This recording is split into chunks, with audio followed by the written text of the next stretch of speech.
way. Force. The Force will be with you. Always. Welcome to Star Wars Uplink, your source for everything Star Wars gaming. Each week, your host will go over the news, updates, and more that have been happening in the galaxy far, far away. Come join us and our community of like-minded fans as we dive deeper into Star Wars games, past, present, and future, Star Wars lore, and the new shows and movies as they get announced and released. Welcome to Star Wars Uplink. I'm your host, Sage Goodwin, and as always, I'm joined by Sydney Laurel. How are you doing? Hello. Behind the scenes, I just spent... better part of an hour. Probably. Mm-hmm. Yeah, probably like freaking... At least 45 minutes. 45 minutes trying to get this podcast set up. I forgot my laptop today, which is a MacBook. So I tried plugging in my Rodecaster Pro into my computer, my desktop that I have here at the studio. And it wouldn't record multi-track. So luckily I have something else. Yes. This podcast may sound different because they do have different sound profiles for each of them, which I use. We've been using the Rodecaster Pro for the podcast episodes for Star Wars Uplink, and then all the other shows I use the thing that we're using right now. So the show may sound different. I personally prefer the sound of the one that we're using right now. Oh, really? But I wanted the consistency of having the same stuff. But who cares? We're recording. I'm still kind of frustrated, but yes. Let's talk some Star Wars. And we're going to get started with a discussion on kind of the things that we're looking forward to in 2022 with Star Wars video games, some of the stuff that we have out. And then we're going to do a review of the finale for the Book of Boba Fett. Oh, yeah. So let's jump right in. Just you reconsider playing that message for him. Okay. 2022, we're finally starting to get accelerated in terms of the games space of Star Wars. Yeah. It's been pretty consistent in terms of the movies. I mean, we did have a lull until now, really. Star Wars in 2020 and 2021 wasn't like the most robust, I would say. We did get Mando Season 2, but that was about it, right? Yeah. Right? I think so. We had Star Wars Squadrons in 2020, but 2021, pretty slow until we got the first few episodes of Book of Boba Fett. Yeah. Yeah. Mm-hmm. But we're finally getting to the point where all of the games that got announced or the stuff that we had heard rumors about in terms of production are finally starting to see fruition, like we talked about last week with the Respawn games. There's also been rumors around those games that the first-person shooter is going to be around the Inferno Squad. Oh, apparently, interesting. The actors for characters of the Inferno Squads were in LA around the same time at some point. Really? This seems like a very far-fetched story. And they were tweeting about being in there for a secret project, and that's about it. So there's theories rumbling around about it. Gotcha. Okay. We still need to boot up Battlefront 2 so you can play through the campaign. It's not very long. It's super short, and then they've got the DLC. I think it's less than 6 hours. Okay. Yeah. Yeah, I feel like that's what kind of this year is for me, as we're just like waiting for stuff to come and like hear more stories and get more information about what these games are going to be. I definitely feel like I need to catch up on my Star Wars gaming. I feel very behind. Like I realized, man, I really didn't grow up with really many Star Wars games. Like I've got Commando under my belt, and that's about it. Oh, well, you got the Jedi Academy games. That's true. I've got Jedi Academy, but that's like I just had those few Xbox games, and then Star Wars Racer. Oh, Star Wars Racer, and I have the one I can never remember what its name is, but it's like AOE, but it's Star Wars version, and it's amazing. So there's also that. You've got some heavy hitters under your belt. You don't have the broad experience in terms of all Star Wars games. But there's definitely a lot of games out there that I know I would enjoy. Yeah, definitely. So I feel like I need to need to step up my game here. Yeah, your gaming game. My gaming game. Gotta get on the ball about that. Yeah. Yeah, definitely. And I did this a couple years ago too, because I felt like, I mean, we grew up with a Nintendo console, so we didn't always get all of the games. We did get like the Rogue Squadron games and some of those flight combat games, so I did grow up with those more. The Lego games, obviously, and then we'd go to Bo and Brett's, our cousins, and we'd play Battlefront 2 and Battlefront 1 on the PS2. And that was kind of like the expand of the wider universe. We played a little bit. They had the Clone Wars game. You know, before the Clone Wars TV show, they had like a PlayStation 2 game that was just Clone Wars. Yep. So we played that. But a lot of the stuff we missed out on just because it didn't get ported to GameCube. So I also had that experience of a couple years ago hopping in and being like, okay, I'm going to play Commando. I'm going to play KOTOR. I'm going to play blah, blah, blah. Insert. I got most of the way through for Jedi Academy. Jedi Knight 2, I think. Okay. Those games always confuse me with the titles. So. Yes. I know. It's like one, you're just like your own little Jedi doing stuff. Yeah. And then there's that one. It's the one that you've got. I've got both. Do you have both of them? I have them both. Okay. Yeah. I've got the one where you're your own Jedi and the other one where you're the other guy. The dude. I was playing through the one where you create your own Jedi. Oh, okay. Yeah. Okay. That one. Yeah. No. Then there's the other one where you're playing as Kyle Katarn, I think. I think that's his name. It's been a while. Yeah. A good few years. Yeah, so I did play on that a bit, and I greatly enjoyed it. I'm going to play it again through on stream probably. Yeah. After we get through KOTOR. You know, we should really bring my old Xbox here. We should. And have that bring here it at the studio up. would be great. Yep. Yeah. All right. Do we have a CRT TV anywhere? I don't. We'll have to keep an eye out on like at like Goodwill or something. I don't know if Goodwill accepts CRTs anymore. What? I think it's gotten to the point where they're like no, because they had a big surge of them. Well, someone has to. Maybe Facebook Marketplace or someone. Yeah, if you're listening to this and you're in the Colorado area and you have a CRT TV, get in contact with us. Contact at uplinkpodcast.com and let's arrange something. Maybe you got one in your garage. Or you're Colorado adjacent and you just want to get rid of it. That'd be great. Yep. Let us know. Even if it's the 13-inch ones. I really like those small form factor ones because they're good to put out like on a set or something. Like we can build something out. Because I have been playing around with the idea of having a video podcast for this in terms of if we can figure out logistics for that. But yeah, it could be fun. I wonder if my old people I rented from, I wonder if they would give us one of them. Yeah, your old apartment had two. But I think only one of them had the proper plugins. Like the other one was just like a strictly. I would imagine they wouldn't have an issue. Yeah. Well, if we're desperate, I'll reach out to them. Yeah. If all roads lead to naught. Yeah. Yeah, that'll be good. It's a tiny little thing, though. I mean, that's what I would probably like. Right. Yeah. Anyway. That was a tangent. Yeah. So far, we have the Lego Star Wars, the Skywalker Saga that is coming out. The beast of a game. Coming out in April. So pumped for that. Oh, my gosh. It's so soon. Yeah. We have the announcement for the 3 games for Respawn. I hope we see more from the Ubisoft game. Yeah. Because that was announced as well. We have... I think someone said we have 8 Star Wars games at least announced so far. Huh. What do you think they're going... Like, okay, if there's a game that's going to appear at... E3 or EA Play, or somewhere. Yeah, wherever. What do you think they'll show? So I think we could see Fallen Order 2 or Star Wars Jedi 2. Hopefully it has a catchy name like Fallen Order so that we can call it its name. Jedi blah, blah, blah. I expect we'll see that at Star Wars Celebration. I think that's so May 4th? Is that when that is? No. Star Wars Celebration. It's going to be in Anaheim.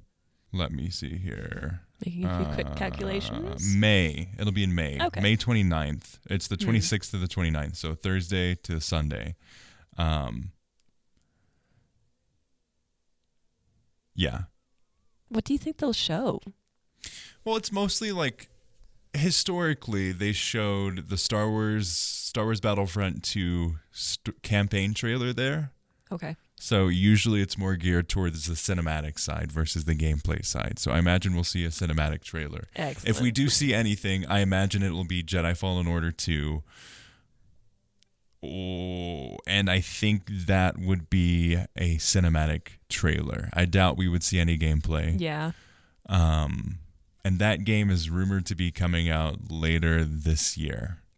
So late 2022. Really? That I find hard to believe. That's what the rumors say so far, is that it'll be 2022. I mean, the first one came out in October or November, I believe. I think it was 2019. Was that 2019? I think so. Good gravy. Yeah. Yeah. I mean, it has been some time. It's been, yeah. Because, it's got to be 2019 because we had Battlefront 2 in 2017. 2019, we had Fallen Order. And then 2020, we had Squadrons. And then nothing 2021. Yeah. So sad. Ugh. Yeah, so for 2022, we have Lego Star Wars The Skywalker Saga. We have Star Wars Hunters, which it's currently in a soft launch right now. So they're adding a couple more characters to the soft launch, but it's mainly getting stats and details around what the game's going to officially launch. And it'll be on mobile and Nintendo Switch. Right. I imagine I'm just going to play it on the Switch because I want it on the TV. Yeah. Because I'm not a mobile game player, really. Yeah. I'm not going to take the time. No, I haven't really heard too much about that. What's the gameplay like for that? It's an arena battle game. Oh, okay. So they have certain characters that you can choose from. I think we talked about it on the first podcast that we did. Yeah, I remember we did talk about it. I just didn't. It's arena based, so hero combat game. Okay. Yeah. So you choose your character and you're on a squad. I think I can't remember the exact number, but it's either 3v3 or 4v4. Mm-hmm. It's around that scale. Okay. And you can level up your characters, you get unlocks, you get XP, all that fun stuff. Gotcha. You'll probably have tons of ways to spend money in the game. Yep. You can only play this character for so long, blah, blah. Who knows? That'll be fascinating to talk about. Yeah, exactly. But it will be on the Switch, so I think that's great. Yeah. I'm really excited for that aspect of it. Yeah. And I know it's funny because I don't think of Nintendo and Star Wars together. You know, it's right? like though historically we have had instances of that. Oh, really? Yeah, because the Rogue Squadron launched on Nintendo 64 first, I believe. Wow. And then there are a couple of the Rogue Squadron games that are. I think Rogue Squadron 3 is exclusive to GameCube, and then they had some spin-offs in that franchise as well. Fascinating. Yeah. Huh. Yeah, I don't picture Star Wars and Nintendo. Yeah, because they've kind of gone separate ways. It's been a while since Star Wars was considered more of like a children's franchise. Right. That's true. Mm-hmm. So it's nice to see it come back to in some form to the latest console. So that's cool. Exactly. So we've got those two that will be coming out this year for sure. We have a possibility for Jedi Fallen Order 2 that would be late this year. Mm-hmm. So that right there, it's possible. We're definitely getting 2 Star Wars games this year, which is mind-blowing. Much needed. Years ago, we'd be happy if we saw 1 in 5 years. Oh, it's so sad. Yeah. And then on top of that, we also have the 3 Respawn games that got announced. Right. Those we probably won't see except for Fallen Order. Yeah. For a number of years. I imagine we won't see the strategy game until probably 3 to 4, maybe even 5 years, depending on how far along that is, considering it's an indie studio and they're relatively new. Yeah. So I doubt that may be one of the furthest away that we see so far. in the beginning of 2021, I think it was, they announced Lucasfilm Games, Ubisoft's making open world Star Wars game. I think the earliest we'd see that is 2023. More than likely, we won't see until 2024 because that same studio is also working on an Avatar, the Blue People game. Right. Which it looks gorgeous, and it's going to be on the same engine as that. It's from the same people that did the Division series. So they're very skilled at like open world multiplayer games, so that may be what the focus is for them. So that's a total of 6 games that we know so far. But we also have I think we have 1 or 2 more. I can't remember exactly. 1 or 2 more that are coming out soon, or that are at least that we know of. Oh, okay. Yeah. Which that's crazy to say that, oh, hey, we know of some pretty good amount of Star Wars games that are coming out. It definitely hasn't happened a while that we've had that level of excitement around it. Yeah. Well, you've got all these new games, but also we've got at least one that's getting like a revamp sort of thing, right? Like, oh yeah, KOTOR. Yeah, that's another one. KOTOR's getting remade, which I'm excited for because I've never played it. But if you can make it prettier, thank you. Exactly. I mean, I've been playing through it on the YouTube channel, streaming it. I know, and it makes me want to play it. It's fun. It's so fun. So if they can carry that over, the fun that I have with that, and like the worlds are so detailed. I know. I didn't realize. Even for a game that came out 2003 is when that game came out. Oh my gosh. 2003. That's wild. There are a lot of children that are younger than that game. We are considered old to those children. That game's 19 years old. Yeah. Holy cow. That game's 19 years old. 2 years away from drinking in the U.S. Wow. Yeah, so just to have that level of gameplay that I'm still enjoying the game on Xbox. I'm playing it through backwards compatibility. 19 years later, and I'm still having a blast. So if they can take that level of fun and incorporate the storyline to fit more nicely into the broader Star Wars universe, because I think that's what they're doing. They have some writers on the team that they're bringing on to tell these stories in a way that makes sense. So I definitely need to play it before they change everything, and then I got to play it again. I would say so, yeah. Okay. Not that they're going to change everything, but just to be safe. Yeah. Now, there aren't any more that they're doing like that, are there? That's just the only one that we've heard of that they're revamping? I believe so. Yeah. We also know of Quantic Dream's Star Wars game. I think that's the 8th one. So we have just to compile this all here. Break it down for us. We have Lego Star Wars, the Skywalker Saga. We have Star Wars Hunters. We have the 3 Respawn games. So that's 5 there. That's a handful. That's a handful already. There's the Ubisoft game, Quantic Dreams, and KOTOR Remaster. That's incredible. Or remake, not even the remaster, remake.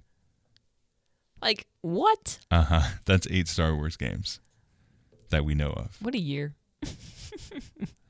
That we know of. Obviously, they're not going to be all coming out this year, of but course. 2 to 3 of them will. Yes. Wow. And hopefully we'll get news about the others, you know?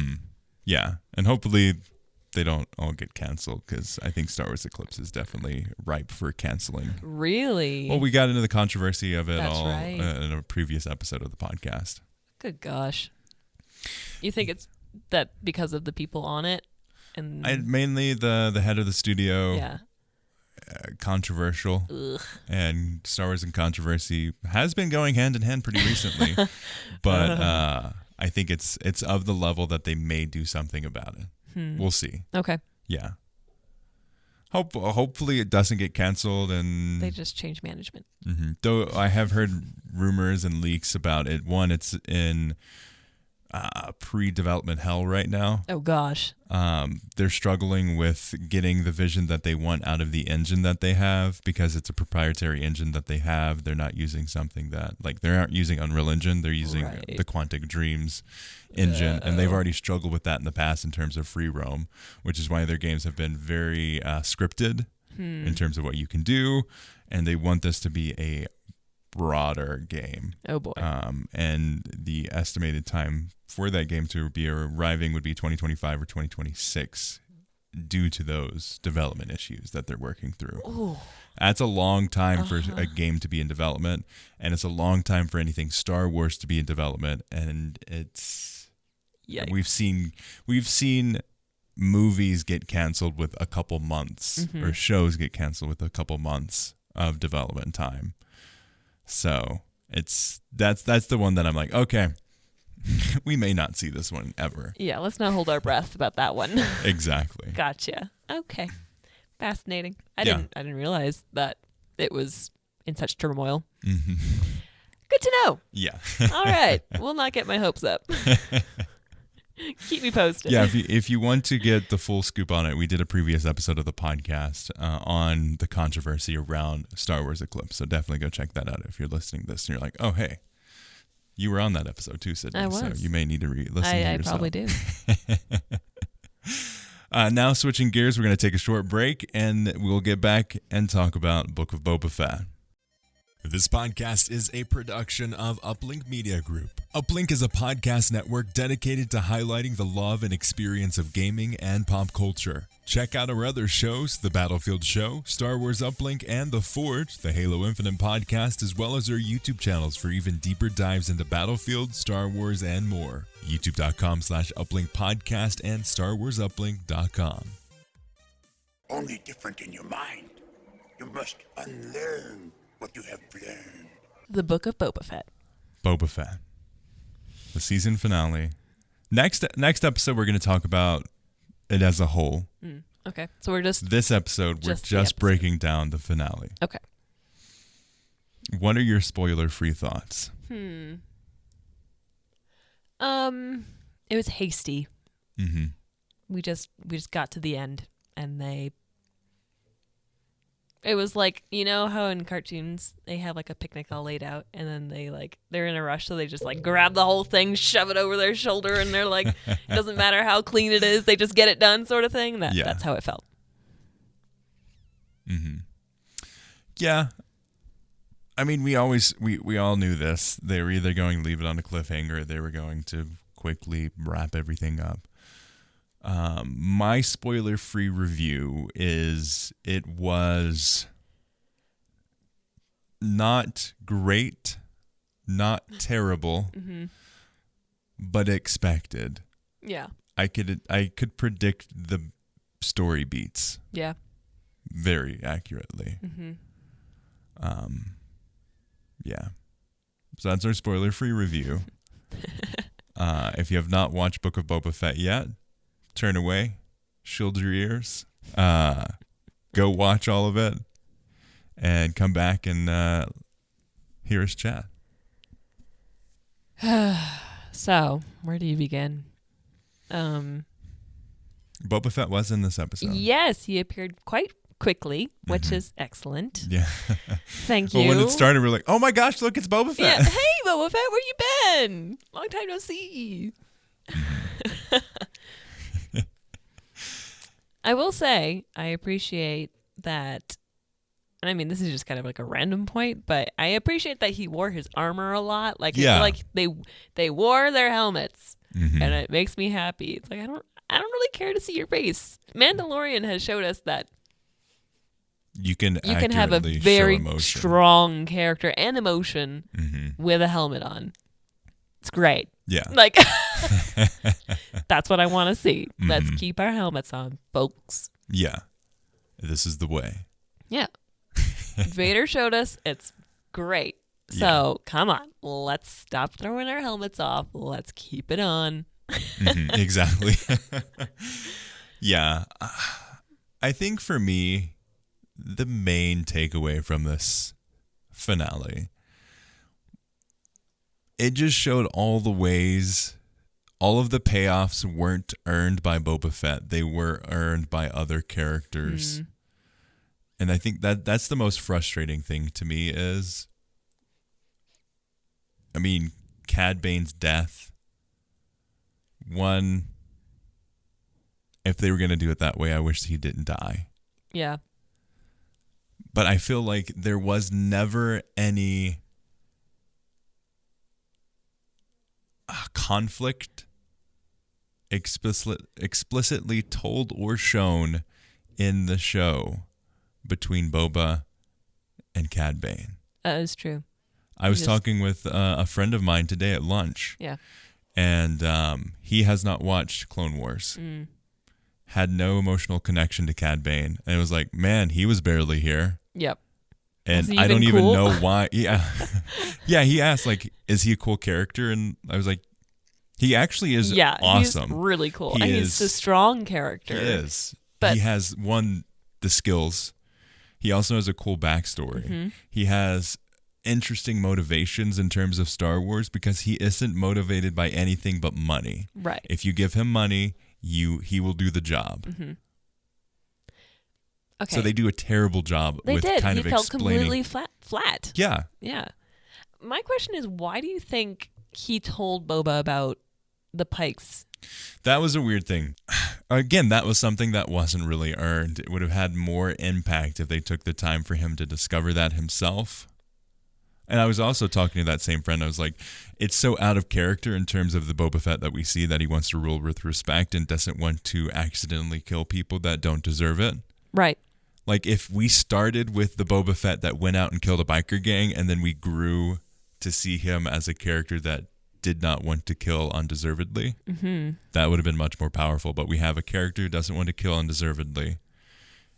In the middle of this character arc, we see him kill people undeservedly. And then there's no real character growth or development. Even the moment with the Rancor, which was incredible. It was fun. It wasn't earned. No, it wasn't. Because they say, hey, I want to ride it. Yeah. And we don't see that at all. No. I think it would have been so powerful. Again, that's a failing of the show that we don't see Boba Fett enough that we actually see his character development or character growth. Right. There isn't enough time for him to mature as a character to where we see him failing to ride the Rancor and get the great payoff of him taking it into battle. Right. It's such a shame that they went for speed and for like what they thought would be more interesting instead of actually letting us grow with the character. Yeah. Like they were like, he's just over here in his palace taming a Rancor. But they also didn't do it they wanted it. They wanted the quick route, but they didn't earn it. Nope. And it was not speedy because it took forever. Everyone's slow. Right. But like, I mean, like they didn't follow the character at all. Like they just showed you the exciting parts and they didn't tell you like the hard work that actually went into it. Yeah. And the exciting parts weren't that exciting, honestly. Well, it was only exciting when Mando came. And then we followed Mando for the next half of the... two of the 7 episodes were Mando shows where we didn't even see Boba, like, except for 0.5 of a second. That's over 25%. Over 25, about 30% of this show was wasted. If you look at it in terms of this show is about Boba Fett, or this show is showing the development of Boba Fett's character, about 30% of his character growth and development was to a different character. Well, I love those episodes, and they are my favorites, and I think those 2 episodes are better than season 2 of Mando, in my opinion. Wow. Because, I mean, episode 5 was just jaw-droppingly gorgeous and so impactful. We'll have to talk about that next time. Yeah. Because we're talking about the finale, but... Yeah, exactly. The finale... But still, like, that's horrible to... That is such a problem. That is so, like, it just grinds my gears. Because it's supposed to be about this guy, and we're supposed to be figuring out this legend. Like, we're supposed to be at the end of his... So we basically had Boba Fett in the height of his character arc, or we had in terms of his skills, really, with The Empire Strikes Back, and we had this strong character that George Lucas has said that he didn't really understand how impactful he would be, and if he had, he would have made his death a lot more impactful or bombastic even. And he said this in interviews. So we see him, it's pretty soon after that we see him claw out of the Sarlacc pit. He gets captured by the Tuskens. There's a short amount of time in between this. It's not like he's been out in the desert of Tatooine for 20 years. Right. It's been maybe a year. I need to double check on terms of the timeline there. Mm-hmm. But it hasn't been decades. This is something interesting. Why did they only backtrack to that moment, to the moment of when he comes out of that Sarlacc pit? Probably because they knew if they went any further than that, they would have shown how drastically worse he got. True. But, this is a guy we do not understand the character of. All we know is that he was a bounty hunter. Yeah, we don't know his current motivations. Yeah. It's like, why? We've never seen really anything to indicate his character being one of morals or one of a code that he goes by himself. Right. At least so far in what we know of as the canon. So we're just to assume that he learns all of this from the Sand People. Because apparently Cad Bane says he's a cold-blooded killer. So apparently Boba's just been this ruthless bounty hunter like Cad Bane all this time. And we're supposed to believe that he's completely had a change of heart living with these Sand People. Mm-hmm. And yeah. I mean, I guess that would explain some of his strange tactics where it's like, are you sure? Do you know anything about changing an entire culture? Mm-hmm. Yeah. Mm-hmm. Yeah, I don't fully. But anyway, the finale. I didn't fully grasp what they were trying to say with the finale. Yeah. It's like they threw all of these things together. Mm-hmm. None of it was earned, it felt. It was cheap in the way it tried to tell the story of leaning on legends to too much of an extent, leaning too much on the Clone Wars, leaning too much on these outside characters to Mando. Yeah. To where they wrap it up and it's like, okay, why do the Pikes have these droids that are terrible aim? One. Yeah. Big droidicas. They look like they're straight out of the Clone Wars, but they aren't. Right. Where does this come from? We're after the original trilogy. We haven't seen any of this technology around the time frame of the original trilogy. Mm-hmm. Yeah. It's so weird. It's really bizarre. I would say it's an unsatisfying ending. But in terms of the whole of the show, it fits in with the vibe of the show as a whole. That's fair. And I'd say the show as a whole is unsatisfying. Yeah. But weul get into the specifics of that next time. I feel like we've already done it. But we'll have plenty more to say. We've barely scratched the surface because I want to hit on some specific moments in the next episode. Right. But in terms of... But for the finale, Grogu came back. Yes, let's talk about that moment. He made the decision that I would have made, which is you choose one. Luke has not earned that. Mm-hmm. He does not have the right to make Grogu make that decision. He's continuing the strife and the follies of the Jedi Order that they've made. How long? Forever since the Jedi has been a thing, really. Grogu makes the right choice. Yes, he does. He comes back to his dad. It's so cute too, the moment where he's like, "Oh, you got the shirt." Yeah, it was so good. It was like, Yeah, of course he's gonna make that decision. Obviously, it makes sense. He got a plane with a little tiny back seat, so of course he's gonna be in there. We all needed to see that.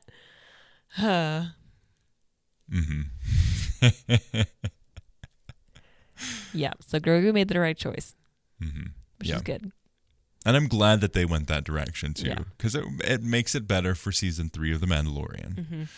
it's also going to be fascinating. We're going to see, I assume, I have a theory that we're going to see an inverse of the Jedi through the Mandalorians. Mm-hmm. We're going to see, okay, Grogu, you're going to be the foundling and basically like the next generation of Din Djarin's Mandalorian sect. Yeah. That'd be crazy. Ooh. That could be cool. I love that too, because it's a great story arc. If we start to see instances of how and what the decisions Luke is making, mm-hmm. but we have more of an explicit showing of the decisions that Din Djarin is making with Grogu and rebuilding the very small order of the Mandalorians. Right. That's some good storytelling there. Yeah.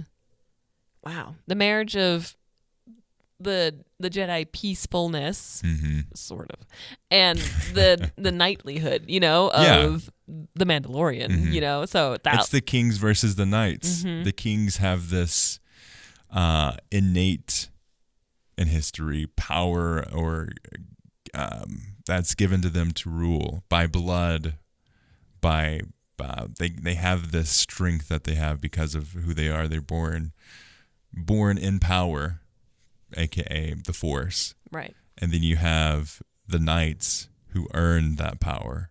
They don't have anything that is intrinsically like given to them, and they train. The acts that they have build out their armor. Mm-hmm. The more quests you take, the better you become. And it's almost the inverse of that for the Jedi. So I'm super pumped to see where this goes. Yeah, definitely the stronger story there. Get wrecked, Jedi. The competition between the Jedi and the Mandalorians is going to be great. Mm-hmm. It is. I'm disappointed in Luke that he didn't deliver Grogu himself. Yeah, that's true. I think that would have been a powerful moment. Mm-hmm. Luke facing his failings as a teacher, that would have been a good moment. It would have been. That would have been cool. Mm-hmm. Mm-hmm. So many weak characters. Yeah. When they shouldn't be. Mm-hmm. But yeah, I think it's gonna be good to see where it goes. It laid a lot of foundations for the future shows. Mm-hmm. Especially Mandalorian, for sure. Like, it was basically a stepping stone for Mandalorian season 3. Yeah, for sure. And then kind of to finish off this episode, we got an email from Daniel Schilling, friend of the podcast. Hello, Daniel. Yeah, Daniel's great. He started a YouTube channel where he's doing cooking videos. They're fantastic. Oh my gosh. Highly recommended. It's called Dan's Cooking Show. I sing the theme pretty regularly. Oh. It's the Dan's Cooking Show. He says, hello there. Hey, Sage and Sydney. I hope you're both well. Sorry I've not been in contact recently, but I've actually been quite busy for once, launching my YouTube and Instagram, Dan's Cooking Show. Congratulations. It's currently just past 5 a.m., and I've just hit level 800 with Bosk in Battlefront 2 while listening to your latest episode about the new upcoming Star Wars game, and it got me thinking. I'm on Sydney's side in regards of the new Star Wars strategy game. My friends and I are certainly not feeling that one.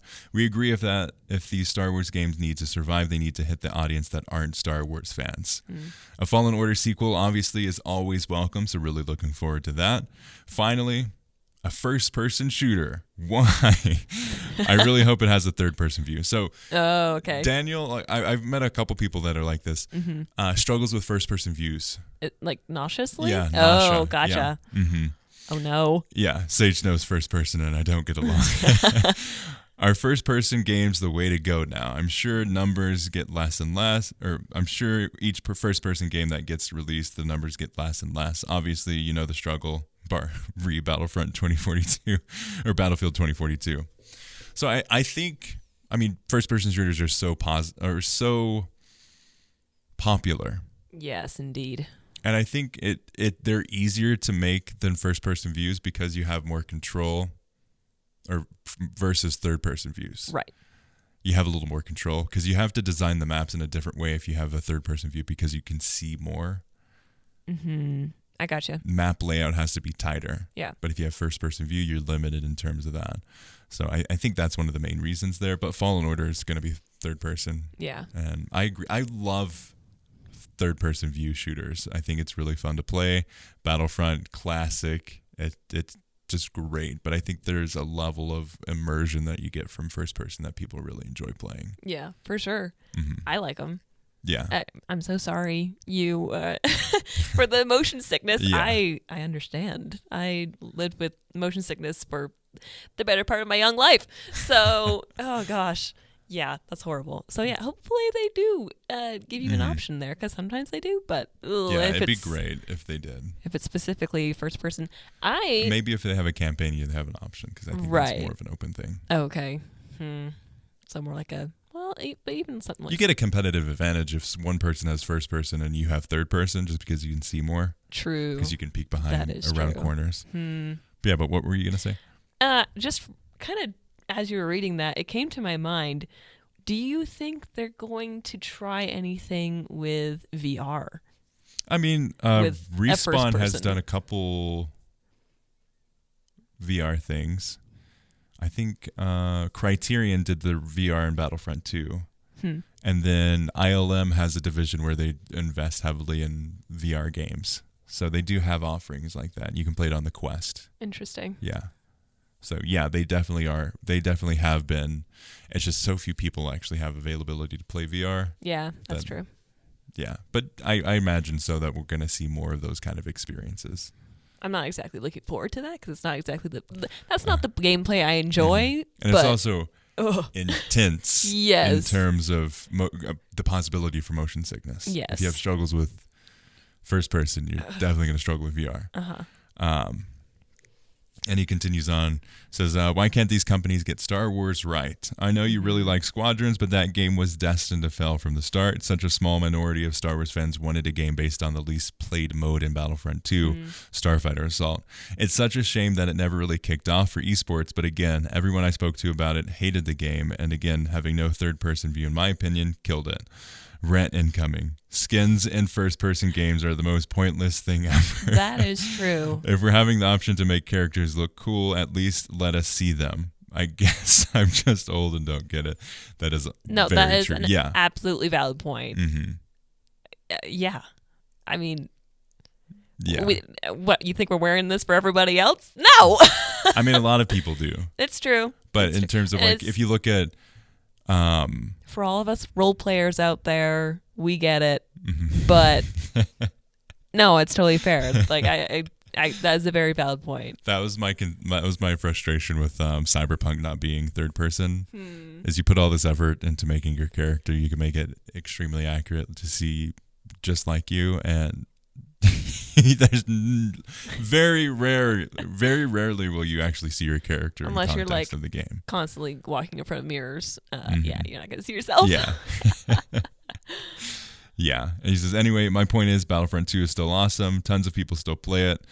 If a single player or a new shooter game is going to be made, I really hope they don't stray too far from that. Give us the option of first and third person views. Try to incorporate all three eras of the movies, as many players love the Clone Wars and one Clone Commando game. There's just as many Star Wars fans that don't want it. This is why I think the new LEGO Star Wars games is going to be awesome. It caters for all fans. Yeah. I hope this incoherent ramble makes sense. I've now been awake for 27 hours. Good night. Gosh. Get some rest. Yeah. I think there's some really good points there.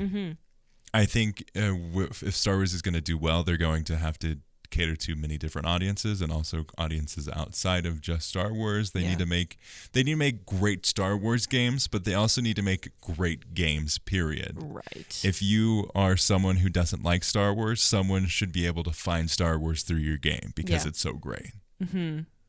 Yeah. I think it's a toss-up. It's either you're going to make a game that is like Battlefront, and where it's like it just can encompass everything, you know, you can play your favorite characters, you can be in any kind of era sort of thing, or you're going to go very niche, or not necessarily niche, but like very narrow, and you're going to focus on the story, where either the story's going to sell, it doesn't matter if it's Star Wars or not, sort of thing. Like, you kind of have to go play either of those cards, where it's... But both of them, they need to have solid experiences. For sure. Yeah. Oh, yeah. Quality versus quantity. Yeah, exactly. So I hope that's something that they stick with all these different studios, that we, again, the more Star Wars games we'll see, more than likely the more crappy ones we'll see, just from a statistics perspective. Yeah. So we'll see. But yeah, I'm definitely looking forward to the future of Star Wars games. It's definitely bright. And I'm really excited for Kenobi coming up soon in May. Yeah. It's also coming out May 25th, which is the anniversary of the day that A New Hope came out. Really? Oh. Yep. That's nice. See, okay. I'm just going to rant here. But, like, I really haven't seen anything about Kenobi other than, like, hearing... That's the whole point. Okay, good. Good. I appreciate that. Thank you, guys, for... Yeah, they've been working really hard. There's also an Cassian Andor show that I have yet to hear anything about, but that's supposedly coming soon as well. Okay.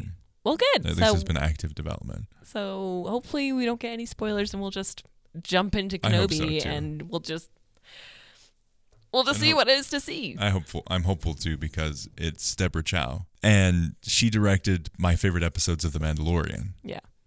And I was talking to a friend of the podcast, Sammy Boy, about this after we recorded the Battlefield show.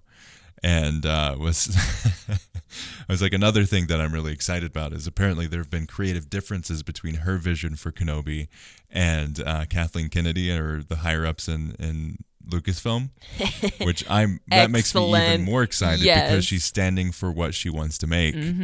And what she's done so far is great. She's directed a few episodes of Better Call Saul, which is the prequel to Breaking Bad. And she's one of those people that I could totally see having a strong vision, implementing that strong vision, and focusing on the story. Yep, having a good story. Versus just having a bunch of highlights of moments of, like, oh, hey, like the Leonardo DiCaprio pointing meme. Right.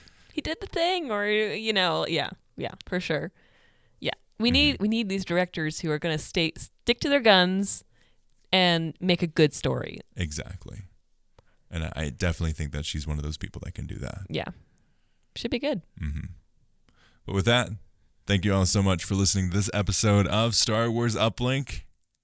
We'll see you next time on the podcast. If you did enjoy this, leave us a review, rate us on Spotify. We'd love to hear your thoughts as well. contact@uplinkpodcast.com, like Daniel, and let us know your thoughts, what you've been experiencing in the Star Wars community, what you've been enjoying about Book of Boba Fett, what you're excited for about Kenobi, what you're not excited for. Just let us know. I'd love to hear your thoughts. And as always, thanks for listening. May the Force be with you.